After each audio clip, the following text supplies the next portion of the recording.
report. Griff, go ahead. Kim Jong-un and South Korea's President Moon Jae-in meeting overnight. This is President Trump teases that his face-to-face meeting with Kim Jong-un could still happen, and it could still actually happen in Singapore on June 12th. Here's the president. We're going to see what happens. We're talking to them now. It was a very nice statement they put out. We'll see what happens. It could even be the 12th. We're talking to them now. They very much want to do it. We'd like to do it. We're going to see what happens. Now, we're going to give that soundbite just because we are in the midst of cascading events, right? Yes. South Korea and North Korea stopped talking to each other. Then North Korea didn't show up for the planning meeting for that summit. The president sent that letter, pulls out. But now, this meeting just north of the DMZ in North Carolina with President North Moon. Korea, you mean? In North Korea, sorry. He's got barbecue on the mind. I do.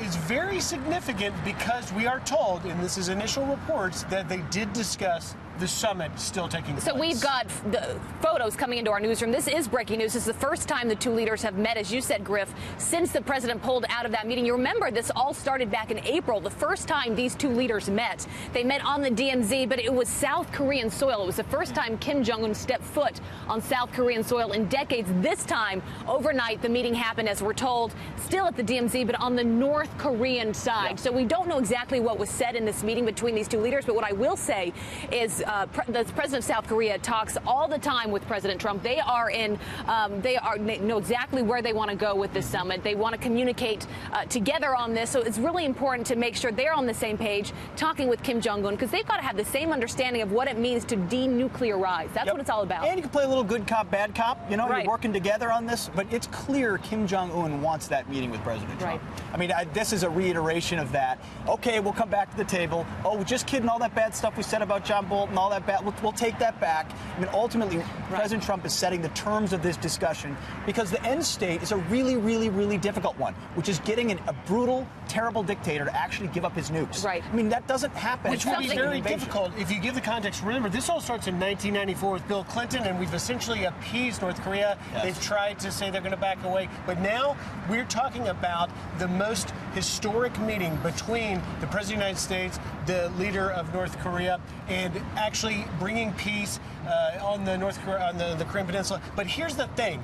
The letter was the first time you've had direct contact between the President of the United States and the dictator of North Korea. And clearly that had some impact here because you've got Kim Jong-un and President Moon meeting early this week. And that direct contact is so important because up until this point, they've only been communicating via our media outlets. And you mentioned John Bolton, Pete. And that is why it's so important that we communicate exactly what we want to North Korea and vice versa. Because when you have folks like John Bolton and even Mike Pence talking about the Libya operation, that can get us in trouble because the way the North Koreans see it is, well, Gaddafi was killed in that operation. Yes. That's obviously not how we want this to end. So now President Trump, when you listen to his tone, he wants this summit to happen. He wants to make this work. Now he's talking to Moon Jae-in, the president of South Korea, saying, communicate with him exactly where we are on this, and let's see how we can move forward, where we can go from here. And when you read that letter, it was clear it was dictated by President Trump. I mean, that was in Trumpian form with the blunt statement of we've got massive nukes and we don't want to have to use them if we don't need to. But we will. But we know you got our phone number. Call us if you actually want to. It's inside the psychology of Kim Jong-un. He has to actually believe we will attack them.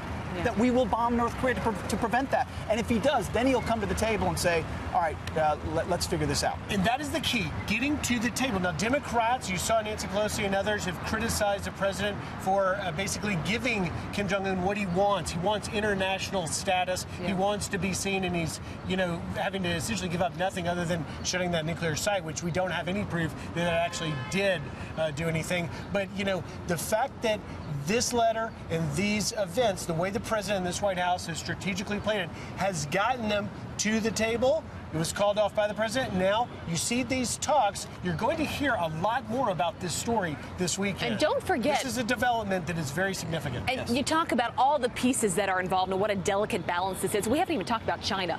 And China continues to be probably the biggest part of this whole deal, this part of this this conversation, because they're the ones that are working with North Korea. They keep North Korea afloat. I mean, China is a very big role here. A lot of people suggested it was because of China ultimately that caused Kim Jong-un to back off or to say some of the things that he said that made President Trump walk away from this thing. So it'll be interesting to see how China responds to this, if North Korea will then meet with China before this ultimate summit.